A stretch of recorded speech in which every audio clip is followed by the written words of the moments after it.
Remote show. Let's get it.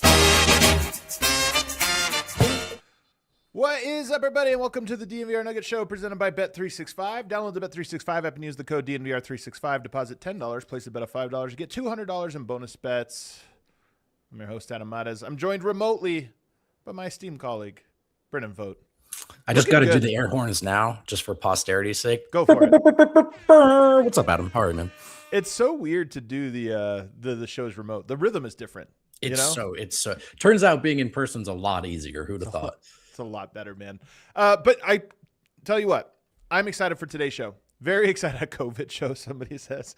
Yeah, it's just like COVID back in our favorite time of the year. Old times. Great show for you because we're going to start with some positivity. I feel like the fan base needs some positivity. And then we're just going to make a bunch of predictions that are certain to be exactly right, and no one will come back and tell us that we were wrong in 2 months. Yeah, sure. Why not? I mean, it's the thing about we do so much content that it's really hard to kind of circle back, and you know what I mean? It's like you got to sift through a lot. I'm not even kidding. There are analysts out there who just predict everything so that they can be right. I think especially around the draft. If you notice, like, there's a lot of draft people that were like, I'm high on this guy. It's like 100 guys. And then some of them will hit, and they're like, told you I was high on him. Dude, if I were a football analyst, I would just pick the underdog every single week. And every time you hit, the whole fan base crowns you. You know? Yeah, exactly. You're the only one that believed in us, man. You're the only one. Our guy. Our guy. It's so true. But this one will be fun. And it'll be an opportunity for you, the chat, to play along with us because we do have some predictions. And I'm just curious where the fan base is in general when we get to the predictions portion. But Vogt, let's just do a quick hangover take. I don't want to spend a whole lot of time on this, but you were just saying before we went live, being at the arena, there was, and then you got cut off.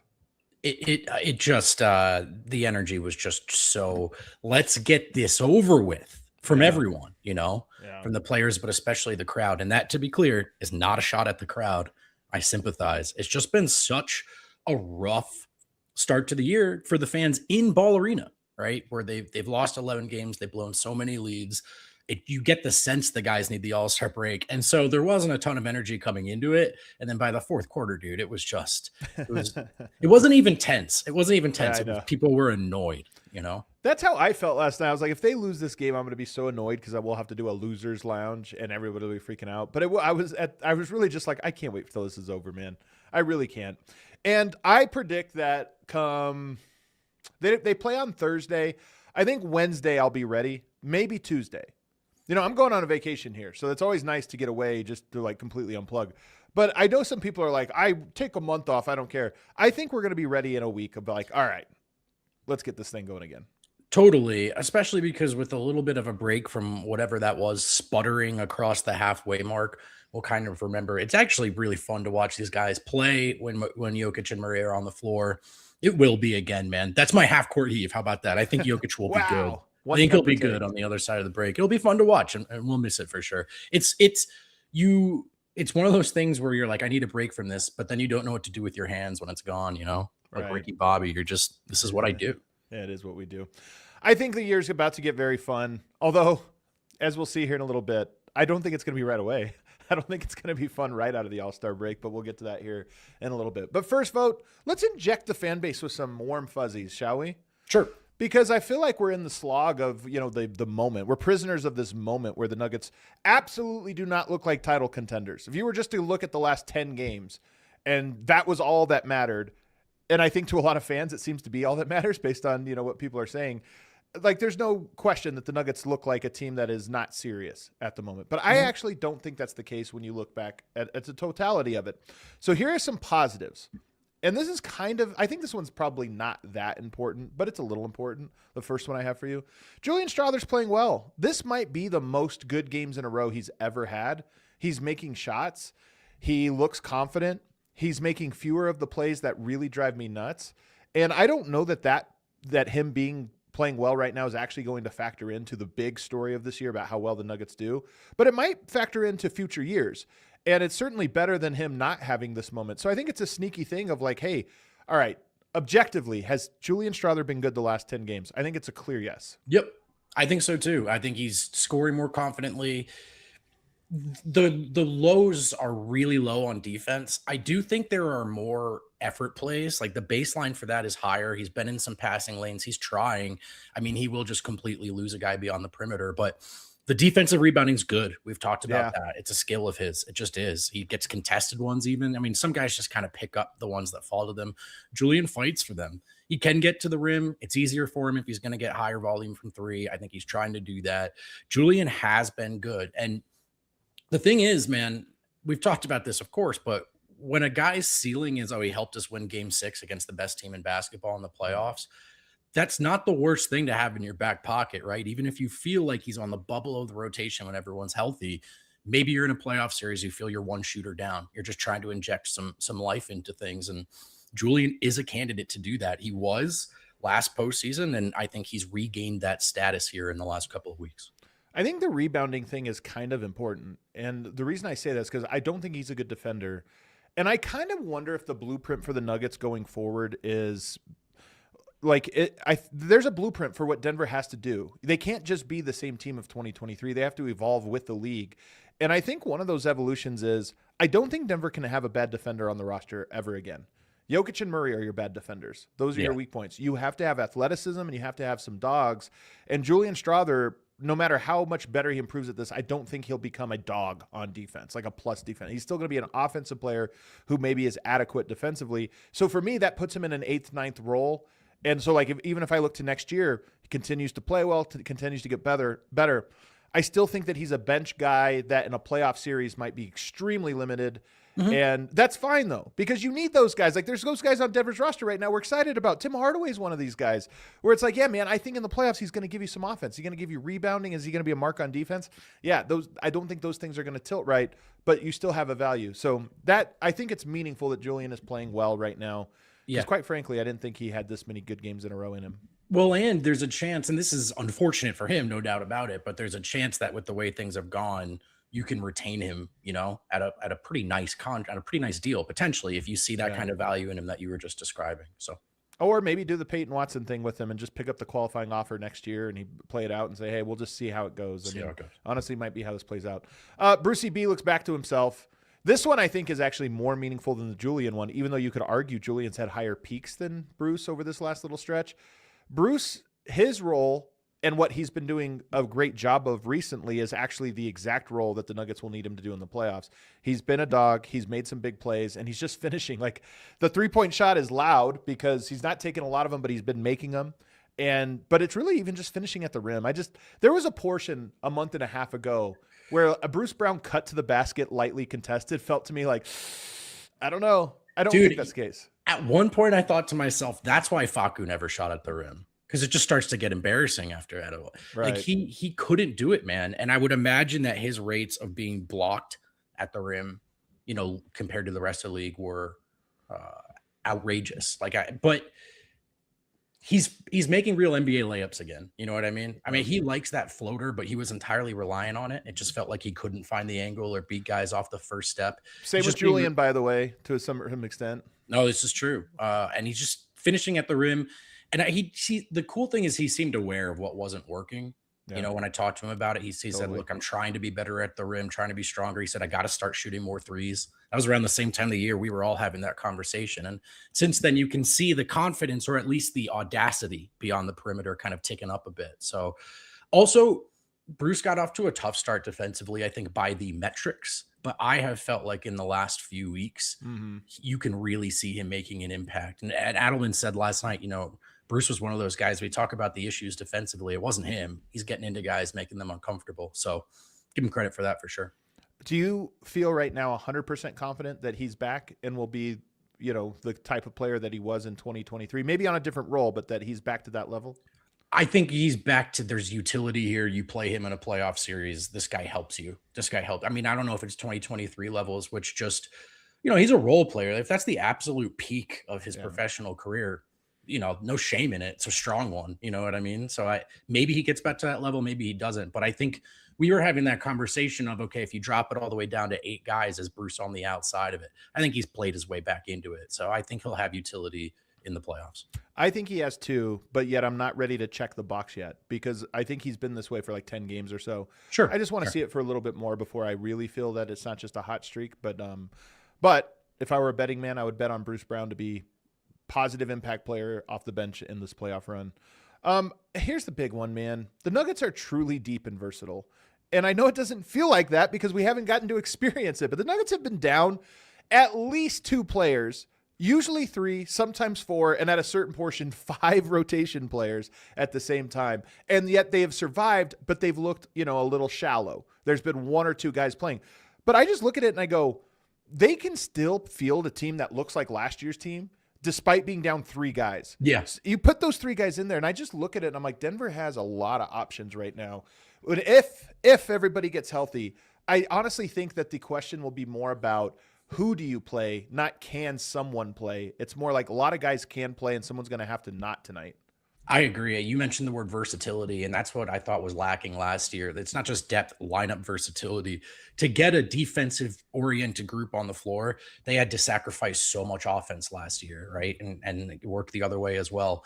If and when this group is healthy, I think you can configure multiple lineups that bring different things to the table and don't have to be just loading up on one side of the ball entirely. I do think, the ball handling is still an issue. I actually think it's way better than last year, though, just in terms of aggregate options. So I think there's more versatility there. And that's like we were just talking about with Julian. I mean, there just might be moments in the playoffs where you go, actually, it makes more sense for this guy here. Throw him in. Yeah. But they're just so deep, man. They really are. This whole question about does CB start or does P Watt, it's nice that you have that debate that there's 6 starters for full go. And then when you talk about a bench that has Tim Hardaway Jr., Spencer Jones, Bruce Brown, Big Val, and then you go beyond that and say, well, Julian Strawther and Pickett might be able to even give you a little bit in a pinch, there. You're talking about 10 real guys, 2 semi-real guys, like maybe he could do something for you in a pinch. And it's crazy, man. I just am so convinced that the Nuggets are so good. And what we are sitting in right now is a frustrating purgatory, but not a sign of weakness from the team. There are some weaknesses, but I just think the team is awesome. And it's so easy to get lost in this fog we're in. I completely agree. And that's why you look for little lights in the fog. And Adelman calls them, bright spots in the losses. Christian Braun has looked like Christian Braun the last couple of games. And look, you'd rather this group be healthy. We talked about their versatility, not having their entire power forward and defense first guy room is an issue. But in the absence of Peyton Watson, considering the question you just articulated or the potential unfortunate dynamic of who starts or whatever, it almost gives CB more time to kind of ramp up in a role alongside Jokic before sort of uncomfortable conversations are forced upon the rotation. So if you're looking for silver linings or hidden positives, just sort of in Peyton Watson being out right now, of course you would prefer he's healthy. It does give Christian a little bit of room to try to find himself. And my point being, if Christian is confident heading into the playoffs, then this depth thing you're talking about, I mean, they have it. They have it. The Nuggets have been good in the past about coming together at the right time. And last year was the ultimate test of this, where it was literally 3 games. All right, can we focus? And I think the Nuggets right now are disconnected, actually. It's one of their strengths is that they're usually very connected. They're a little disconnected, and I think it's part of why Jokic has so many turnovers and the team just feels clunky and they blow leads. Like, I think those things will go away. Will they go away right after the All-Star break? Will they go away over the next 2 months of regular season? I hope so, because if they do, I think we're all going to breathe easier. But I feel super confident that they will come together in the playoffs. So my hope is that the Nuggets put it together with like 15-ish games to go. But even if they don't, I just know the Nuggets are going to all fall into place. Like the team will fall into place going into the playoffs. I just feel so confident about that.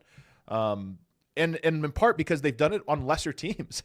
Like last year's teams didn't even have that many guys. Right. They were super disconnected. And then all of a sudden it was like, boom, we're actually really tough because we just know what we're doing. Yeah, last year was probably a worse situation for the connectivity, all things considered, despite everything that's happened this year. Yeah, I agree. Why don't we take our first break? I have a couple more of these positives, including one that is not on Nuggets fans' radar right now, but it needs to be on the radar.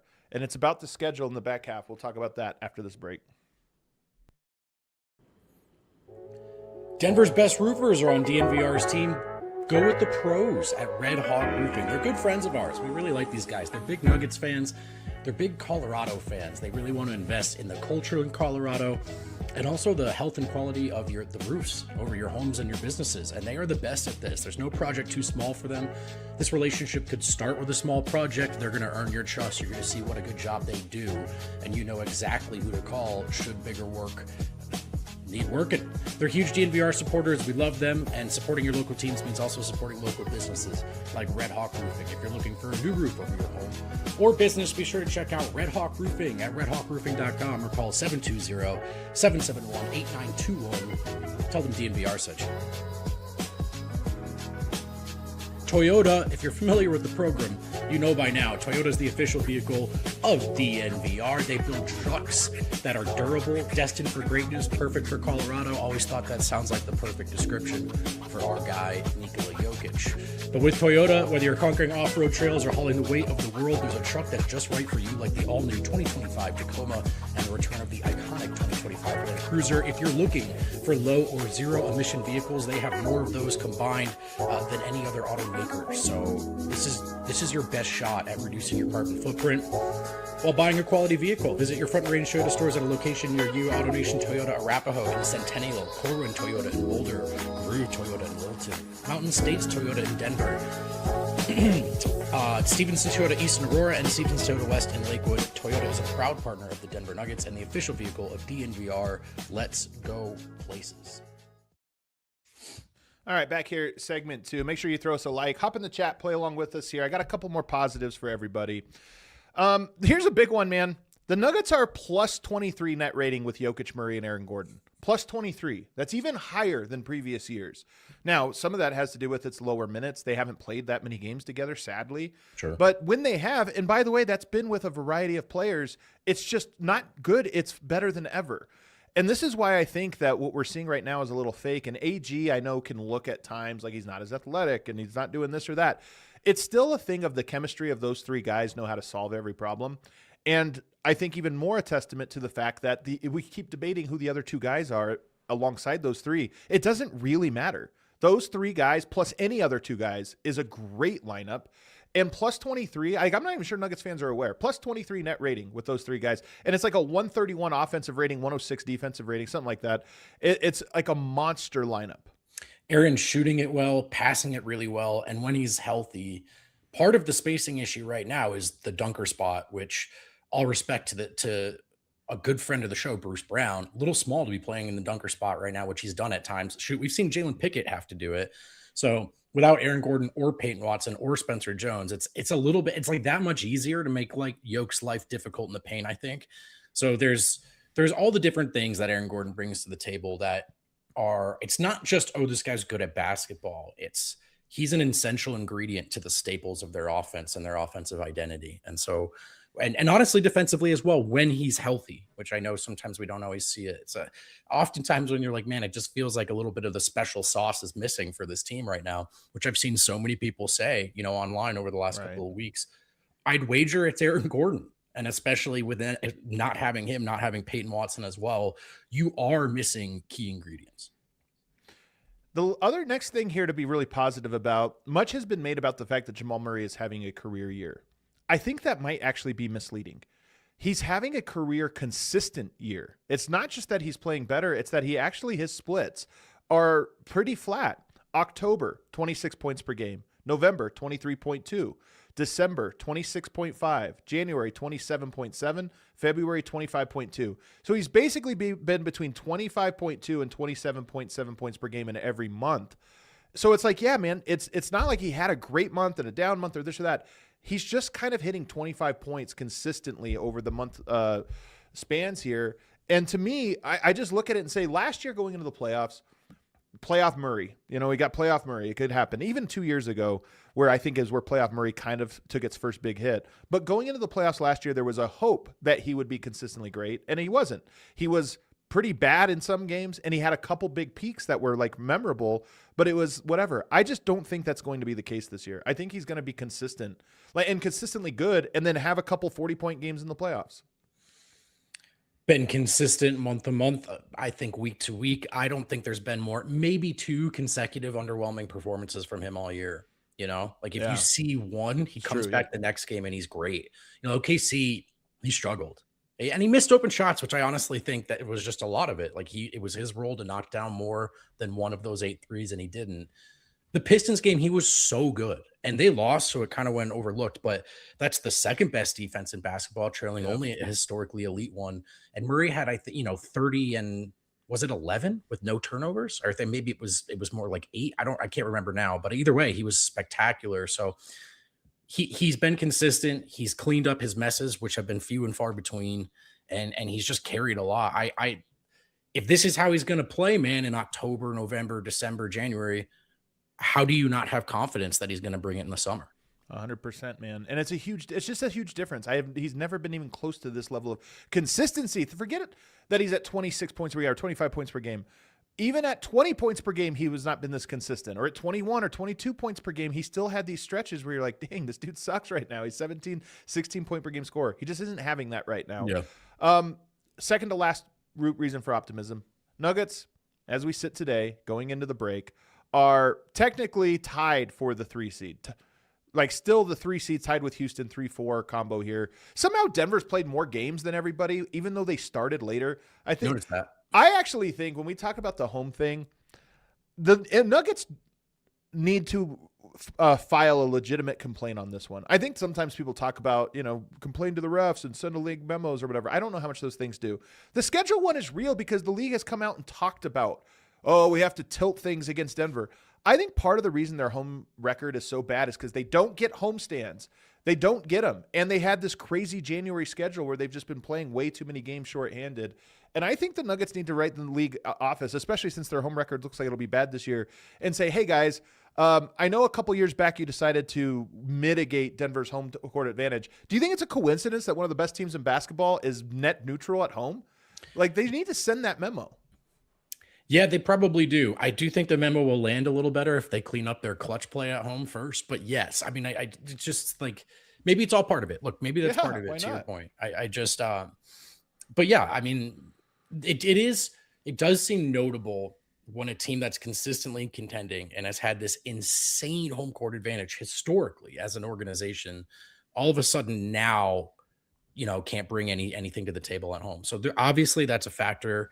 I think the schedule, when you think of the schedule, the first thing you think is who you're playing. But for the Nuggets, the schedule issues have been the things that you mentioned, the sort of intermittent sprinkled in games at home, a lot of the back-to-backs, so on and so forth. Having said that, I think the Nuggets could sort of like seize what's controllable here a little bit more in terms of how they're playing at home. But yeah, you're probably onto something. The Nuggets have the 3rd best road record in the NBA right now at 20-9. Right. I just think there's something to like, hey, and then if you look at Utah, I know Utah's tanking. They've been horrible at home as well. That one has so much noise in it because of how they're approaching the year. But those were the 2 teams the league came out and said, like, well, everybody says it's hard to play those places, so we're going to change things up. And it's like, hey, man, there's hard to play in a lot of places. Like we got to start doing this to where everybody, it's not fair. LA, no, whatever. So I do think there's something to this. Some of it is Denver's just dropping some games, but you just look at their schedule and you're like, they're just never at home consistently. They never get these runs at home. And there's teams that have had like 6-game homestands already this year.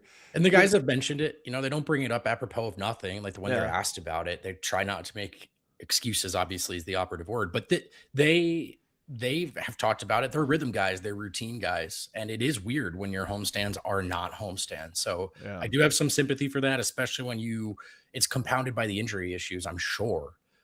It's just like, it's the common denominator in a lot of these home losses of just, you have control of this game. You let go of it. I think that's what's so frustrating.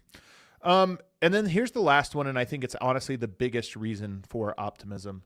The Nuggets' final month of the season is very easy and very at home. There's not a lot of road trips after you get to a certain point in the season. And I think that point, I'll talk about it a little bit later, middle of March, the Ides of March, once you get to March 15th, because they play in LA on the 14th. When you get to the 15th, the Nuggets will have 4 road games and like 10 home games. 4 road games, and they're all one-offs. You go 1 game to Memphis, then you come back. That's the makeup game, by the way. You go 1 game to Phoenix, you come back. You go 1 game to Utah. That's not even really a road game. That's like a shuttle bus over to Utah. And then at the very last game of the season, you're at San Antonio. That's it. You have 4 road games, and they're all one-off road games. Hop on a plane, come back. I just think that the Nuggets schedule has been unbalanced, and the end of it is where like Denver has an opportunity to sprint into the finish line. And all teams, any team that had this schedule, I think, would struggle at a certain point and then look at the end and say, okay, that's where we make up ground. There's a chance, and we have to frame it as a chance because unfortunately it's not a guarantee. They get healthy at the right time. They hit that portion of their schedule, and you're also playing teams that are just giving up, right? Like in some cases, like the tank is fully on at this point. It's going to be disgusting by then. So there's a chance to really clean things up. And some people say seeds don't matter. There's middle ground in this conversation. Are they the most important thing with regards to health? No, but they matter. And so I think Denver has a chance to finish with a strong position, still possibly in the top 3, given what you just outlined. Well, that brings us to our predictions portion, and this is where the chat can play right along with us. Let's get into it. I've got a bunch of these. It's going to take the rest of the show to get through them, but let's start with that one. What seed will the Nuggets be to end the year? They're right now tied for 3rd. So if you had to predict, where are they going to finish? I'm going to give them 3rd. I'm going to say this is a pretty big gap that San Antonio has been able to open up here. So it's not insurmountable. I just 4 games basically.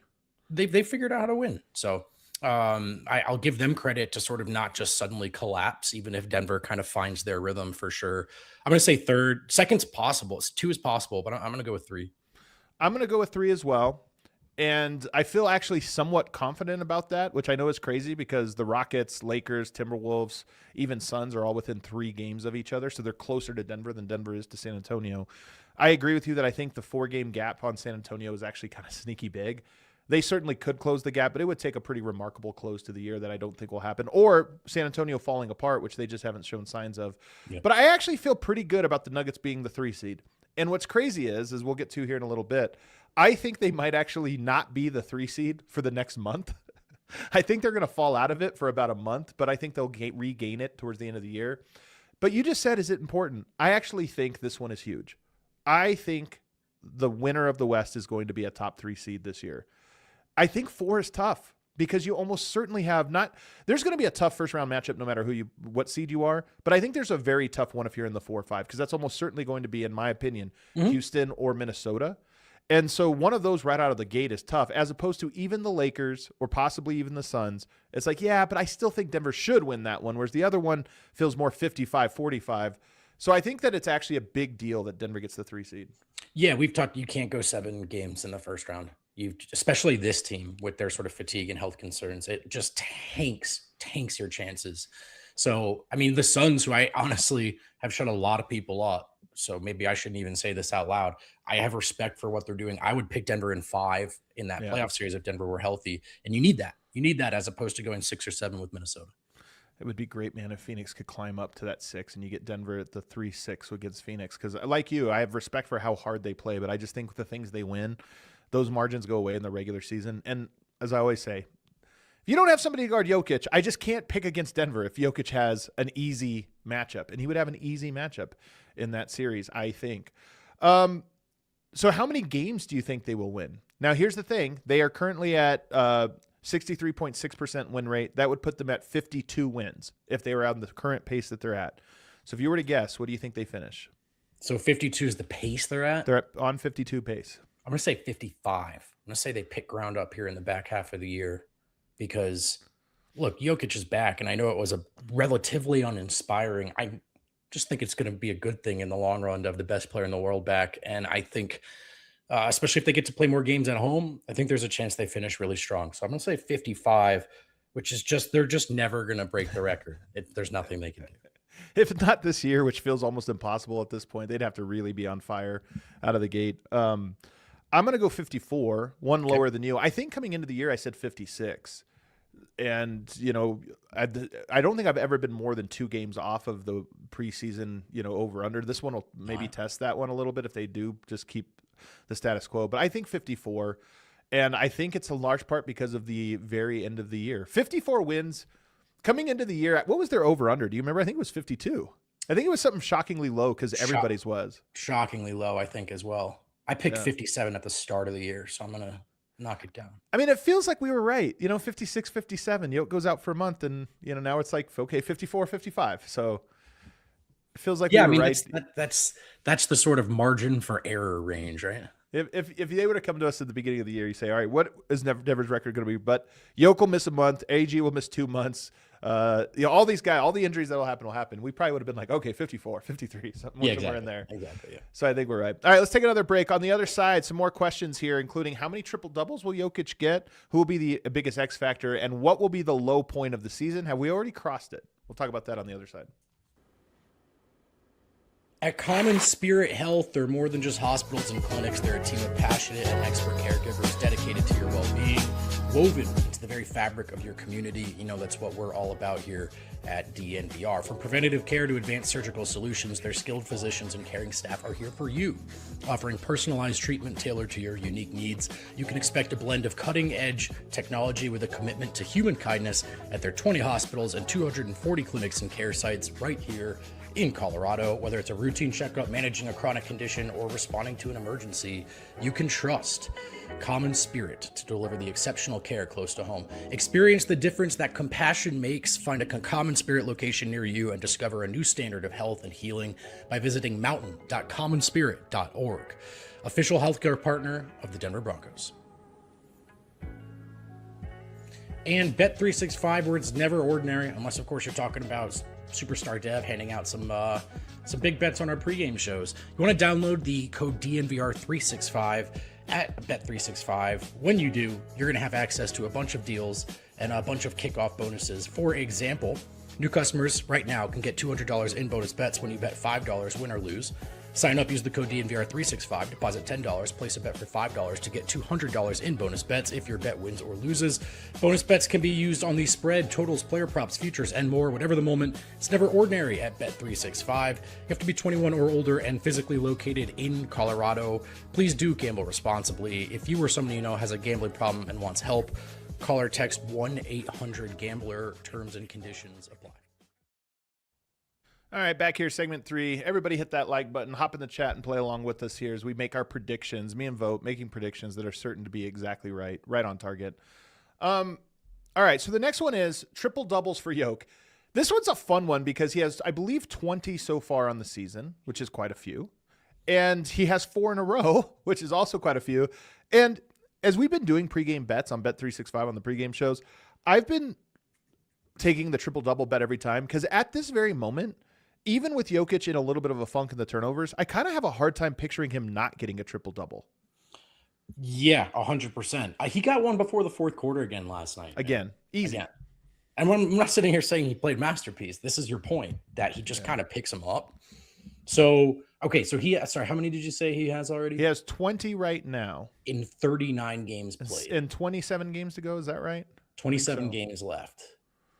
So I'm going to say... I'm going to say he picks up 12 more. 9 games he doesn't get a triple-double in. He maybe misses 2 or 3, right? Just on rest or something, like if you build that in. I'll say he gets 11 more. How many did you say, 12? I'll say 13. I'll go one over. Because right now I just do feel like he's getting them so effortlessly. And there'll be a couple tough games where he probably misses it by an assist or 2 or a rebound or 2. But I think for the most part, man, I just pencil him in for like 29 and 9. And then you're like, it'll be up from there. But that's kind of the floor I picture right now is a 29 and 9 from Jokic. Yeah, 100%. I mean, the offense is so ridiculous. You don't really realize how often the assists are just way up there right now because he hasn't really broken a sweat in 2.5 games here. Yeah. But even flat-footed, he's just generating buckets. So it's the turnover. It's just the turnovers, man. And I do wonder if there's like 2 issues that have really kind of combined to kind of bring this about. And it's A, his focus on the referees, and B, I do think he is in a concerted effort mode to get Christian going to sort of do things beyond just going into the post and scoring 36. You actually have made me change my mind. I'm going to go to 14, and it's something you said or referenced that made me realize he hasn't been in the post as much this year. And I think part of us, like, we're frustrated. You said it's the turnovers. I'd say for me, it's 70% the turnovers and maybe 30% the lack of aggression trying to score at early in games and different things. But I actually think that's coming. I mean, Adelman, when he talked about not putting him in the post that much, it was only to spell him the regular season. At some point, I think you're going to ramp up to where he's down in the post a lot. And I think I know when that point of the season is going to come. We'll talk about it here in a second. I think at the end of the year, he's going to be a monster down on the block. And when he's down on the block, he's just more aggressive, but also you have to collapse more and he gets more assists. So I'm going to go up. I'm bumping it up to 14. I think it's 14 more triple doubles, 34 on the year. And he's back from a bone bruise, and three players are collapsing when he catches the ball in the post right now. It's like, why force your head through this brick wall right now? So I do think that's part of it. I certainly don't think Jokic suddenly forgot how to do this. So I think Jokic might get more triple doubles in the playoffs this year, though, than he has in any other playoffs. I don't know what the record is for him, but I think this year he might average a triple double in the playoffs this year. Sorry, just checking Slack, bro. The work never stops. Yeah, he might. He honestly might. I'm still expecting a mammoth postseason run. I really am. I honestly think there's a chance that everything that's happened here almost sets him up better for one than just kind of playing 79 games of ultimately feudal basketball, right? So I think there's a chance that this all sets up Jokic for his best run yet. And I do think the Nuggets have a chance to make it harder to play that Jokic prevent defense teams have been doing. It hasn't really manifested in the big games yet, but they are a much better shooting team. I think that part is huge too. Like, once the team's fully healthy, I just picture, like, remember at the beginning of the year, one of the things we said in the first 10 games was that there was no bad lineups with Jokic. That you could just play every minute he plays is a good Jokic lineup. There's no compromised ones where he has to go through double teams. I think we're going to get a month of that. And at the end of the year, that month, I just think it's like, okay, guard the Nuggets and guard Jokic, where he's back in the post, final month, we're ramping up to the playoffs, and he has 2 or 3 shooters around him at all times, ball handler and everything else. I think he's going to put up 14. I kind of wish I would have gone more bold now. What did I say? There were 27 games. Let's bump it up. Let's bump it up.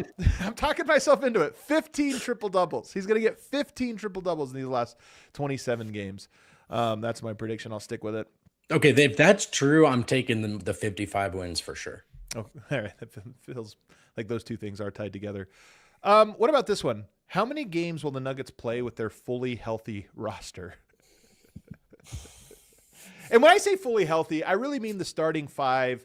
Is this going to be lower than the triple doubles number, by the way? Oh, first of all, it's a lock. I mean, if we just look at the calendar, AG's 6 games or 6 weeks, if we go to the high end on that, 6 weeks to be reevaluated, I think it brings him back right in the middle of March. So it's only 1 week, 1 month to go. And then it's like, okay, in that 1 month, is Peyton Watson also back? Is there no other rest games or injury games from anybody? And I think we can have the cutoff on this one be like Tim Hardaway Jr. and maybe even Spencer Jones. Like, if you told me it's the starting 5, P. Watt, Spence, and Tim Hardaway, like, that's the 8 players. How many will it be? Yeah, I think the number's actually low. 10, it's 10. 10 feels optimistic. Is 10 like what we're hoping for? I think 10 is optimistic, sadly, man. I was going to say 10, but when I do the math, I actually wonder if it's going to be more like 8. It might, because you get down to like, okay, middle of March, you're only talking about 14 games to go left in the season. So let's say AG comes back then, which at the moment feels maybe somewhat optimistic. So out of 14 games, how many games will nobody else miss? Like, for any reason? Yeah, I'm going to go, I think 10 is like, I think we're hoping for 10. Is that enough? That's the question. I actually do think it is. I'm still more concerned with, do they stay healthy? You know, yeah, I just think if they're healthy, they're gonna, because as much as things have changed, it is still the same guy who's been the lead assistant for a decade, Jokic, Murray, and Gordon, right? Yeah. And so there's still, sure, there's rotating pieces, but they're orbiting around, you know, the sun of Nuggets basketball that's been in place for some time here. Well, if we say middle of March, just March 15th is a random date. There is one back-to-back immediately. You play the 17th and the 18th, and then there's another one on the 24th and the 25th. Both of those require travel in between the games. I just think that's one's almost a lock, especially if you're talking about Aaron Gordon coming back from an injury like that. It's just almost a lock that he sits out those two. So now you're talking about 12 total games as a maximum amount with nobody else injured. So yeah, I almost wonder, I might lower my number on this one to 8. From here on out, I think we might get 8 games where at least their top 8 guys are playing. That's the number I was going to land on. And it does still feel like a tiny bit on the optimistic side. It does. I don't know if it matters as much. Is it more important for Peyton to play more minutes with everybody back, or more games with everybody back, so we understand his role? Because AG, at least we already know. It's like there's no question. Yeah. I'm almost like put AG in like a freezer somewhere. You know what I mean? And just like let him know when the playoffs are ready. The Peyton Christian conversation, you got to have some sort of, you've got to gather more data there on like what it looks like, who plays where and when and why. I think I would actually put it as, I think it's about CB, AG, and P. Watt all being healthy, and Cam. It's those 4 guys. Because if AG's not back, but Peyton is, okay, well, he plays in his spot, but that's not the spot he would be in. It's just, it allows you to have an obvious replacement. I think what we really need to see is what the rotation looks like with those 3 middle guys. Who's the stagger? Who plays the most minutes with Jokic? Who plays at this spot and that spot? And I think we're going to get 8 games to mess with that. And I wonder if Adelman, like if you know that going in, and the team has to have a better sense than we do of exactly when they expect these guys back. Like they probably can already game theory this out. If you only got 8 games with everybody healthy, you might want to map out what those 8 games look like. Like, okay, we're going to do this for 3 games. We're going to do this for 3 games. We're going to do this for 2 games.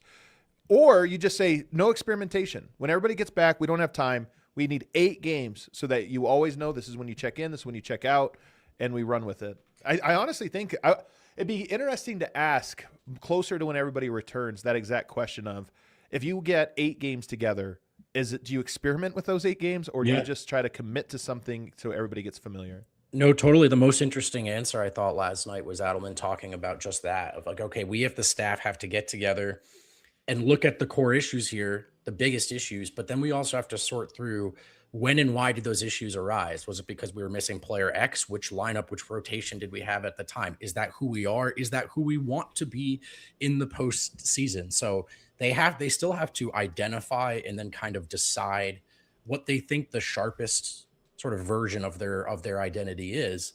And that of course is the concern with the continuity thing. At the end of the day, though, I think as long as it's Jokic, Murray, and Gordon, they'll be able to figure something out. All right, here's a fun one. I say that ironically.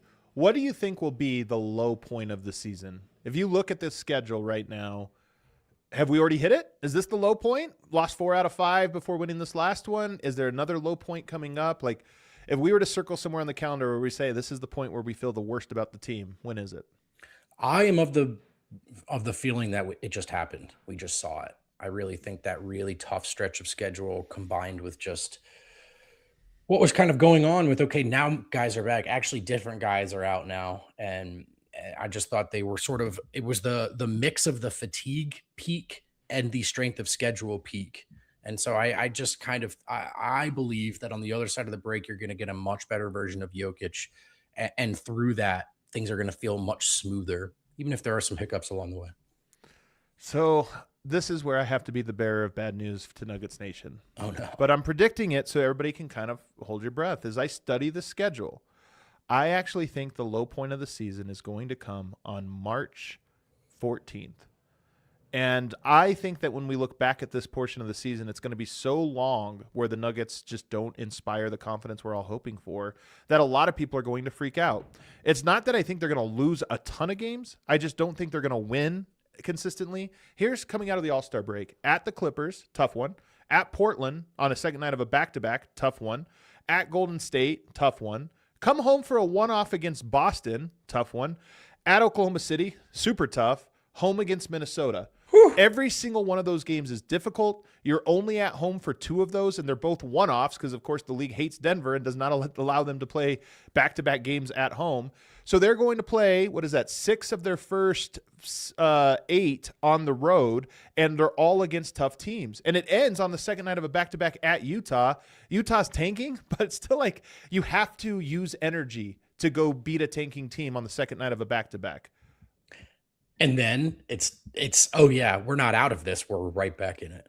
And then you come, and here's where I think it continues. It extends more beyond that, because then you have the Lakers at home and then the Knicks at home on the second night of a back-to-back. Tough one, but you could win both of those games. At Oklahoma City, Houston at home, at San Antonio, at the Lakers. The Nuggets' first, 13 games out of the All-Star break might be their toughest portion just in terms of quality of opponent. And so that's why I predict that game at Los Angeles against the Lakers on a Saturday night, March 14th, will be the low point of the season, because I don't think the Nuggets will be horrible in this stretch. I just think they're going to fall in the standings and they won't inspire confidence. I don't think there's like a long winning streak in there. It's probably a win 2, lose 1, win 1, lose 2. It's going to be like that back and forth for the next month. I'm going to try to counter and say they'll be better suited to handle this particular stretch of schedule. They'll be a better version of themselves. At some point between now and then, they would get Peyton Watson back, you'd think. Yeah. So that will be nice. That is ridiculous, though, when you look at it that way. If the Nuggets are healthy, I actually kind of almost buy this thing of, at that time of year, I'd rather them be playing good teams. I feel like they'll be more locked in. Yeah. And I do wonder, in hindsight, this is perhaps copium, as the kids like to say, did that inform kind of how they just sort of like, let's just get to the All-Star break here? Because maybe. It's going to be an absolute gauntlet on the other side. I think there's probably a little bit of that. I think more than anything, they're just tired, honestly. Yeah, I'm talking to people today. But the Jokic stuff of like, do I go into the post now versus like, he honestly may have been thinking, let's just get across this halfway point, yeah. and in one piece. So I see Vlada says they're going to go 8-5. I think that would be like impressive. If you talk about only 5 losses with all those road games against tough teams, back-to-backs, everything else, 8-5 would be great, but 8-5 doesn't inspire confidence. 8-5 is almost nondescript. You don't saying our team's on fire. You don't say the sky is falling, and 8-5 might have you drop down to like the 6th seed at that point. I think it'll be the low point. And if you lose to that Lakers team, which to me signals the end of that run, you go Houston at San Antonio on a back-to-back at Lakers. That's 3 games in 4 nights. That's tough. And I think they probably lose to the Lakers. That's on ABC, nationally televised game, Saturday, marquee. They might lose that game. But here's why I think it's the low point of the season. Because then you get 3 days off and you come home to host Philadelphia, who probably gets Paul George back by there or around that time. Embiid's been playing great. Maybe he'll play, maybe he won't. You get that one. You have a one-off at Memphis. Then you're home for Toronto, Portland. You go on the road for Phoenix. Then you're home for Dallas, Utah, Golden State. You go on the road for Utah, home for San Antonio, Portland, Memphis, OKC, and on the road at San Antonio. That is an extremely favorable schedule. A lot of home games. I think, like I said, I think there's only 4 road games, 10 home games, long home stands, and you have a couple in there that are like good, not great. Toronto, yeah, they're okay. Portland, okay, but you're at home and you're rested. Dallas, Utah, Portland again, Memphis again. You just should count those as wins. So I think that Denver is going to have a huge run at the end. They're going to fall to the 6th seed. March 14th gets here. Everybody's crashing out. Colfax mode everywhere. And then right after that, Denver closes the season on a huge run. And, if obviously the Jazz are in this group, are you buying that Memphis and Dallas will be shameless tankers by that point as well? I mean, they were last night already. And so Good point. Yeah. Good point. Yeah. Did you see the one the other night of Cam Spencer just having a chance to hit a game time bucket and he just threw it into the ground? Like he picked it up like it was like it stung him or something. Like, I don't even know if he was tanking though, is the thing. Like, did players tank? You tank by taking Ty Jerome out, No, players don't tank. Yeah, no, players don't. That's more of a joke, but something happened there. It was just the funniest visual ever. What's going to happen is there's going to be some like tanking battle between 2 teams where there is a clear and obvious foul on the final shot of a play, and the team just won't challenge. Right. They'll be like, we're holding on to our challenge for no reason. Because if I challenge, we're for sure going to win this game. For sure. The final form of tanking, though, has to be what's new this year is just actually these guys literally aren't going to play at the end of the game. No reason. They're not playing. Well, I mean, I got to give a shout out, man. I feel bad. Jaren Jackson Jr. shut down for the year, man, with this injury nobody heard about and was the most predictable thing that would happen. But I hope he recovers. Actually, I think he's having surgery, so maybe there actually was something there. Yeah, I was going to say. In the case that there is something, not touching that. But if there isn't, you're so right. But if there's not, yeah. All right, it's time for a special sponsored segment here. This is the X Factor presented by Xfinity. Imagine that. Vote. We're going to ask now, who do you think will be the biggest X factor on the Denver Nuggets for the rest of the season? Man, I'm going to say Bruce Brown because That's I'm a going good to one. say they essentially didn't get the best version of him there to start the season. I feel like he's trending back up. I feel like if that's a guy you're really counting on to contribute on both ends of the floor, admittedly in a limited capacity on one end, then you're a much, much better player. Team, I should say. THJ is a good candidate, except I would just say that he's been that already, I suppose. Maybe he just is down the strike. To me, I almost think I bake him into just what's expected now. It's almost less X factor, and they need his scoring. So yeah, I'm gonna say Bruce Brown playing well kind of opens up more possibilities for them in terms of lineup versatility. I think it's a great one because if Bruce is like 2023 run good in the playoffs, the Nuggets really are super deep. I mean, now you're talking about 9, 10 guys that I don't just expect to be good, but to like win for you. So I think Bruce is a great one. I think Aaron Gordon's the obvious one, but I almost want to take him out because it's really just his health more than it is anything else. So I'll set him to the side, even though I think he would be the easy and obvious answer. And I'm going to pivot here. My inclination would be to say Peyton Watson, but I'm actually going to go the other direction and say Christian Braun. Because as I think about how this all shakes out, which we'll talk about here in just a second. No, actually, I think I have it right here. Just about how I think this whole thing shakes out between CB, P. Watt, Cam, and everybody. P. Watt getting hurt, I think, is going to put him on the bench. And I don't know that it's the bad thing. I think what would be a bad thing is him not playing very much. Like if you play him off the bench and then he's playing 17, 18 minutes a night, I think that it's like we might as well kiss him goodbye because he probably won't be happy with that. And now you're going into an offseason. Maybe that's part of Denver's plan. But I think Christian Braun can make this easy on everybody by just saying Denver has 6 26-minute per game guys. They have 6 guys that are going to play that much. And your Tim Hardaways and your other guys, Bruce Brown, Big Val, they come in and play an important key role, but it's not that many.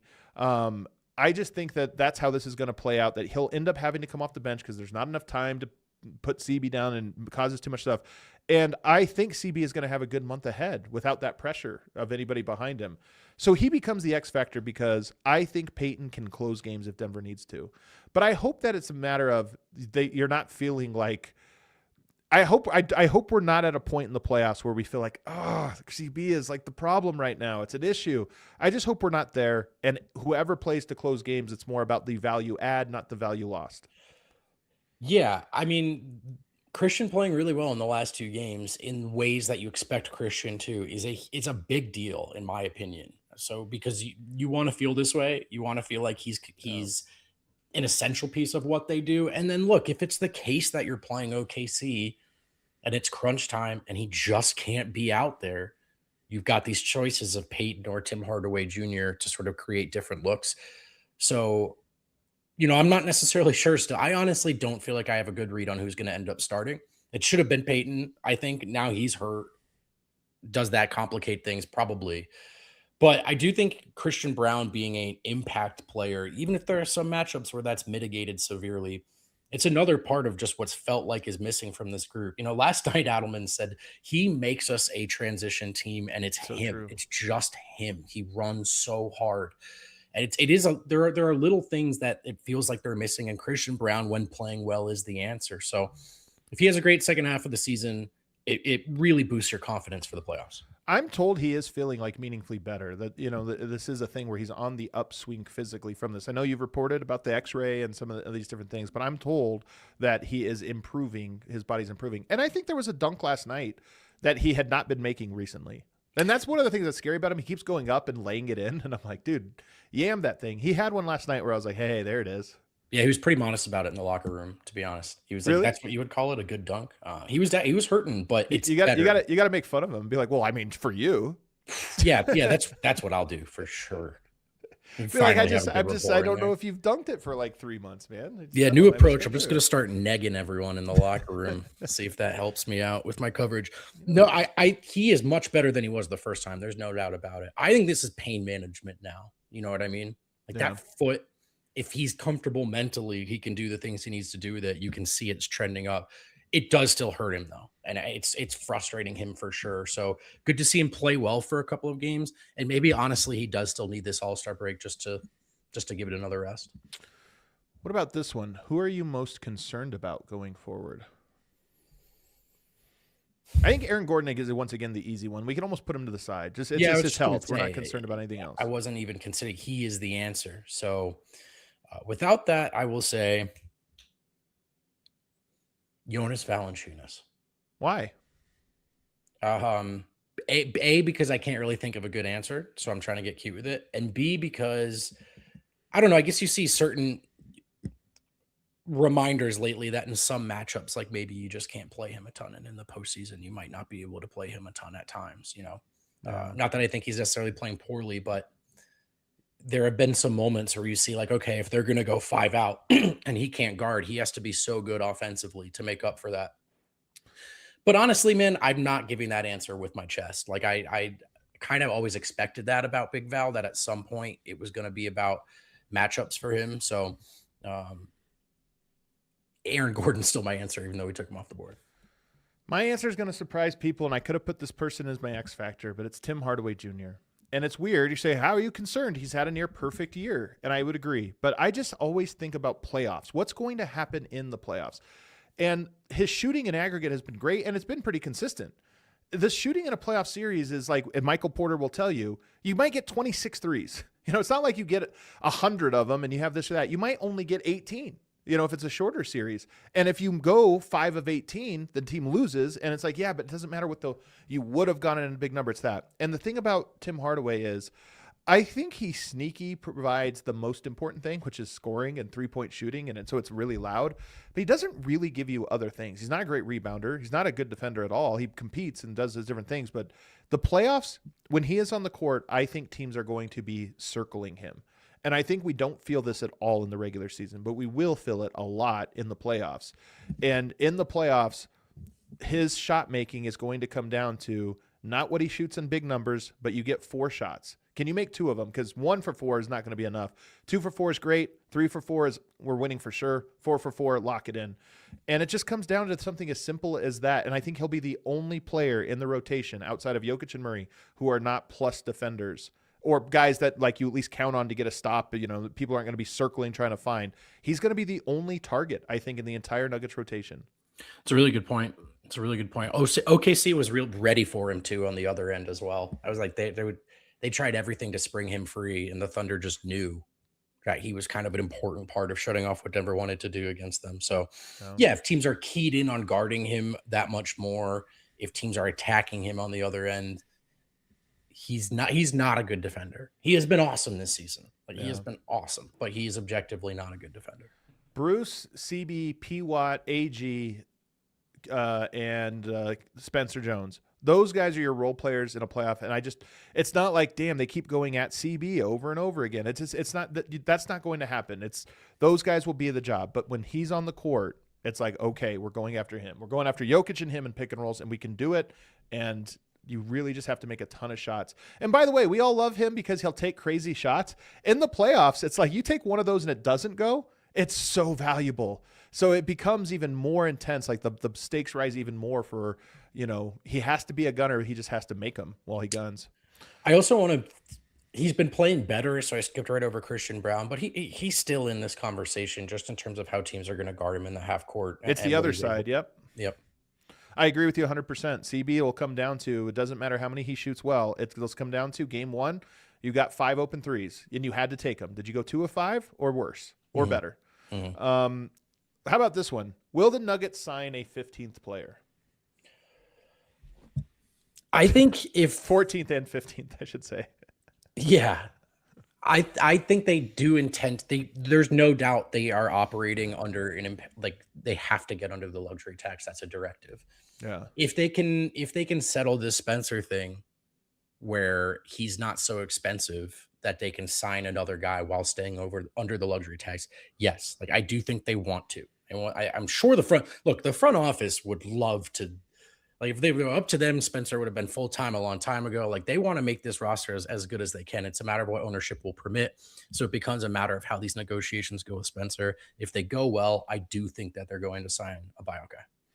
I think they likely will, but it's not a lock. I think the Spencer Jones fiasco, whatever you want to call it, is over by the time they reconvene next Thursday, or the time they play. So I think that will get resolved. We'll see how it gets resolved, but I think it will. He will be on the roster, and then I think they will probably. I think they probably want to. I think they want to sign somebody to that, but it has to be an impact player. I don't think they're just going to sign an Ish Smith to come in and be a locker room guy. I think they look at it and say, we probably need some ball handling. We need toughness. We need physicality. We need defense. If there's a guy that can do that, they absolutely will add him to the roster, and we'll see how that happens.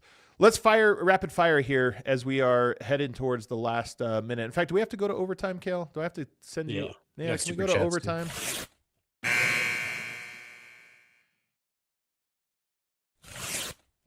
Settle on in here into the overtime portion here. I got a couple more just rapid fire for you, okay? Who will the Nuggets face in the first round? Sorry, man. Sorry. The Nuggets will face it really was work related. I got confused. I thought I had to be somewhere right now.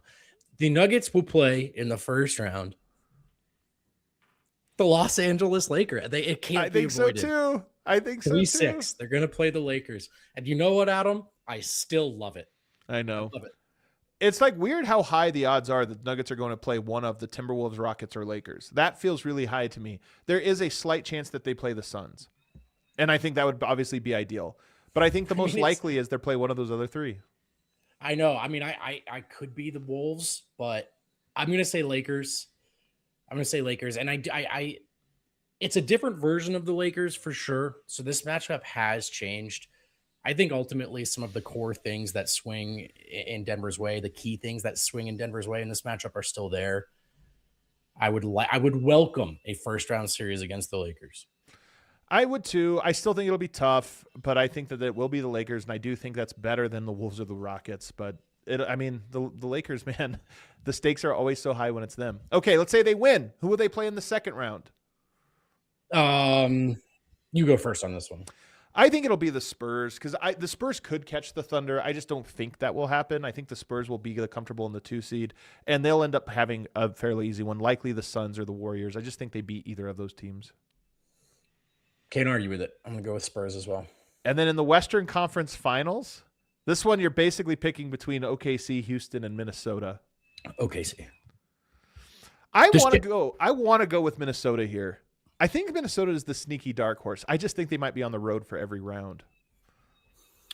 Yeah, I mean, Minnesota has to be the sneaky dark horse. They felt even a little bit overlooked in 2 years in a row where they made the Western Conference Finals as a team that hadn't done that in a long time. And when it looked like maybe they weren't going to have the juice this year, like you just can't count them out. They're still there. They're still creeping and hanging around. So they're definitely the dark horse in this. I do think it is going to be LA, San Antonio, OKC, which, by the way, when you say it out loud like that, it's tough, man. Not a walk in the park. Not a walk in the park. Definitely not a walk in the park, man. It's a tough route. Nuggets fans have to I'm telling you, this next month of the season is going to test Nuggets fans, and you got to be tough because the playoffs are also going to test you way more than this, and you have to be able to keep it even keel. Just to wrap up and be fun here, who do you think comes out of the East? This one, it's weird because I feel like this one does not have an obvious answer at all. I think there's 4 teams I pick here. Yeah. This is my least favorite moment in podcast history. I'm taking the Boston Celtics. Dude, it's Jason Tatum's down with the main Red Claws, getting some work in. I think, is it not going to be the Celtics? You're buying the Pistons, which, they've been amazing, but the shooting thing in the playoffs might matter. I said Cavs or Celtics. Celtics, I think, is actually a sneaky good pick, and you might be able to get Tatum back in a meaningful way. And so, to me, I wouldn't be surprised. I'm kind of buying the Cavs. This new look Cavs team, they added a lot of players. I know it's the only thing keeping me from this is Donovan Mitchell and James Harden are losers. And I know, and they're of course in the honeymoon phase. They look incredible right now. But they might look incredible just because they are really talented. Yeah, it's a lot of talent. Well, they are incredible, but I do think you've now doubled up the question of will our best guys do this in the postseason? And I think James Harden is incredible. And when the Nuggets have played him in the regular season, in my career covering the Denver Nuggets, he honestly might be number one guy that I'm like, if they've got to deal with him tonight in the postseason, you just count on him to shrink, and he probably will. He probably will. The East, predicting the East is weird. I don't buy the Pistons coming out, even though I respect the hell out of them. I just think it's going to be Boston, New York, or the Cavs. New York, I don't know. I just don't think it'll be them. So I'm really going Cavs. The Knicks are still very competitive as they have been over these years. I think they were kind of hoping that switching the coach would add a little, just like the salt that brings this whole thing together. And I don't know. There's still some questions about them. I mean, look, they're probably a really smart pick. They could easily do this. Detroit or the Knicks, I think, are very valid picks. I have this creeping feeling from a dark place in my soul that it will be the Boston Celtics. Oh, it's Nuggets Celtics if we can get there. The B vote. We might have to have you make the bet of quitting the show. Harrison survived last night. That's not a bet. So much higher. That's not a that. I promise you I will walk away. All right, let's go to our super chats here, Kale. I know the people have been super chatting. What do they have to say? William Mitchell, resident Warriors fan here in the DNVR universe. The OKC Thunder went from 2017 Warriors level dynasty talks to potentially facing the Nuggets in the second round for a 2-seed versus 3-seed playoff war. I don't think that will happen, but their injuries are a real concern, man. Their injuries are. We'll have to wait and see, man. The standings watch from here on out is going to be so intense. It's going to be crazy. It is going to be insane. Christoph, shame we were not able to get Jeremy Sohan. I could have had another reason to root for Mile High. I think Mile High, yeah, but Mike High. I mean, works for me, but he definitely meant Mile High. Any thoughts? Dude, Sohan, there's just got to be like, why did the Spurs just let him go and couldn't trade him and didn't want to play him? I don't know. There's always a question there. That Ghostly Gengar, any thoughts on KD calling out Jokic and Luka for not trying at the All-Star game? I don't really like the messenger, but I can't really deny the message. I mean, I'll tell you what. I think it's fair, man. We love Yoke, but it's not like he's perfect. He does have his things, and he of all people treats the All-Star game with the least reverent. I guess I just missed the part where someone was out there going, and it's the Balkans don't do it. You know what I mean? I thought this is the thing about KD's comments is he's always saying one thing that he doesn't quite come out and say. That's what he's trying to say here. And he's like, "Why are you asking me? Why aren't we talking about them?" Well, that guy is talking to you. Like they're not there. Yeah. You're there.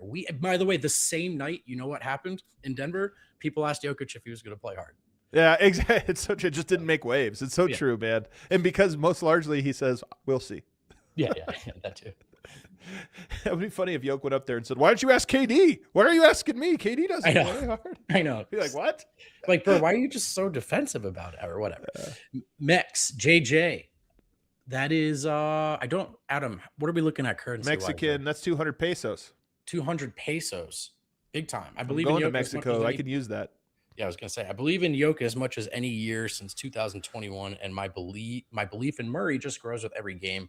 Let's buckle down and go get chip number 2. I'm telling you, Nuggets fans, don't want to look back here in June and feel, you want to be able to say, I never lost faith. Right now, a lot of people losing faith. You don't want to be the one to lose faith. Who cares if you're the guy that says, I told you they'd lose after they lose? Nobody likes that guy. That guy has no friends. No friends. That guy has a first and last name in Denver. Everyone knows who he is. Harlow from Alaska. I predict a 10-game winning streak in March. Well, now it won't happen. I said it out loud. See you guys in late March for the Golden State Warriors game. We'll bring some Alaskan goodies. Oh, I can't wait to see what he brings in this time. I mean, penguin eggs or something. There's no penguins up there. We know that. Mex JJ checking back in. AG shouldn't play any back-to-backs. DA has to have a strong enough character to sit him despite his opinion/desire. Strong enough character. I don't know if that's what it is, man. I don't know if that's what it is. But I do agree that he should not play back-to-backs, and I doubt he will. Cedric Exquisite, 1999. Good show vote. And Adam. Nuggets will be number 3 seed for sure. All right. You know how good you had to be, Adam, for him to say that you had a good show as well? Wow. Nug Dug would be interesting to see an Aaron Gordon, Spencer, P. Watt, CB, Brucey B defensive lineup deployed. I mean, I don't know how that lineup scores necessarily. It'd be pretty rough to watch, but sure, could be very good defensively. Could be rough to watch. Worst nightmare: OKC versus Denver in Western Conference Finals. No B nickel. We want the chip. I just realized who this is. Colby Cheeser. Has an NBA team ever run 2 different styles? Jokic ball with the starting 5, then sub out all 5 players at once for Pickett Watson defense ball. I mean, teams have tried to do, that type of hockey sub. Not so much in the NBA. It's not going to happen here, though. I will say Denver playing different styles is one of the things that's tough, though. Defensively, your assignments are different when Yoke's on versus off, and offensively they are. So, but when everybody's healthy, I actually think they have enough similarity to just have some continuity. Yeah, cue that outro music there, Kale. Look, Nuggets fans, enjoy this break. Enjoy watching Murray and Jokic at the All-Star Weekend as best you can. I'm sort of out on All-Star Weekend. Like I used to be mad about it. I don't really care anymore. It's like it's beating it out of me. I used to be indignant about the fact that it doesn't matter. Now I just accept that it doesn't really matter, and I'll have fun watching them, from my vacation spot. But what I will say is, gird your loins, because the month after the All-Star break is going to be tough. There's going to be some losses, and there's going to be some storylines, and everyone's going to freak out. I honestly am telling you, I think it happens now. But if you survive that portion, I think the Nuggets have a very good end of the year, and we're all hyped again going into the playoffs. It's my prediction. Look at the schedule, make a decision for yourself. He's Brennan Vogt. I'm Adam Matas. Kales is behind the scenes on the ones and twos. They're back tomorrow. I'm gone. I'm heading out of town. I'll see everybody next week. We all silly like the mayor.